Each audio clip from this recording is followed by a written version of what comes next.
Good morning. Bro, matay ko nila. So, ito to. Pero ito kan di, ito angin, ito rasong tadi.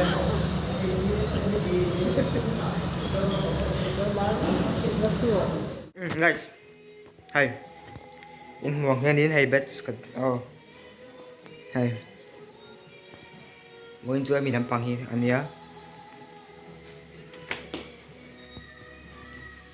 Hai.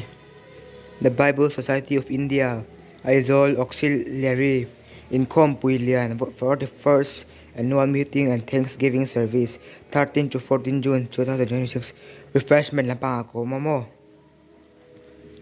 Chucho. Wine kan duty to chara. Refreshment lang pang ako, ma. Dài căn hộ hai khóc mấy đa xóm lệ nên xóm xóm bọc của về là căn hộ chơi căn in ngày căn cái in cái thương chuyện hay hay thay căn hộ na in không bị lệ cái khai lạc về cái chỗ gấp bàn bớt sang chỗ cái nào cái lần thôn thôn chống lại em hay cheesecake cái này mà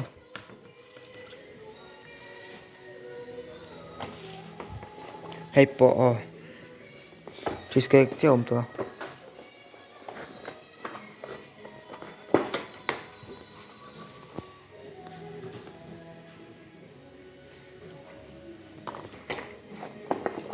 hay con hòn này con khăn phải bơ cả thì khăn abang khát thì khăn con hòn na cái này refreshment hao thì khăn refreshment cần chế mà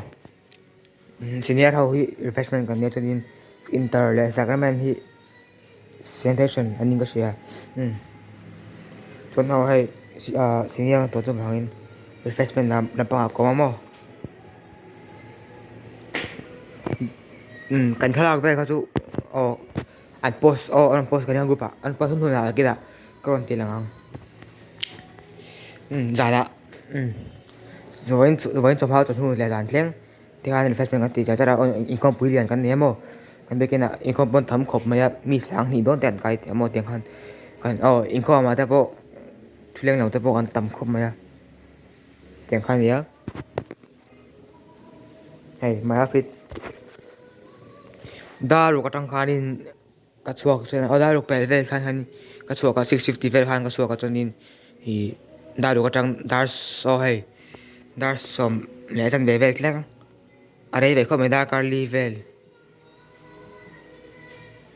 welcome anh kia xin tuhan welcome anh kia xin mà xem thấy là ba anh bác sĩ là ba Germany lệ Italy cái gì nào cool cao đấy không ha nia point investment pang nia income pui boina nimin tang khan to nimin le point kha hey income pui lian and bekina an tlenga mo kan caution kan tlenga tu investment lam pang ko mo thai te bona kina kon tang ka ti tu nia boin kan lok man boya kan boy to kam stimula to ma le tan hu te po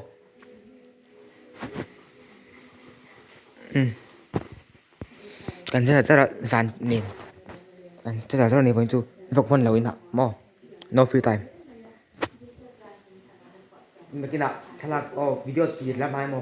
video to lắm mà thì ati là cắt tổ thì na là thay là anh freshman kan chơi live te kan thay là te alo om cho nên còn đã là không thay là te video te alo om cho nên mo anh post xuống đây là còn đã là không đi học sinh nhé post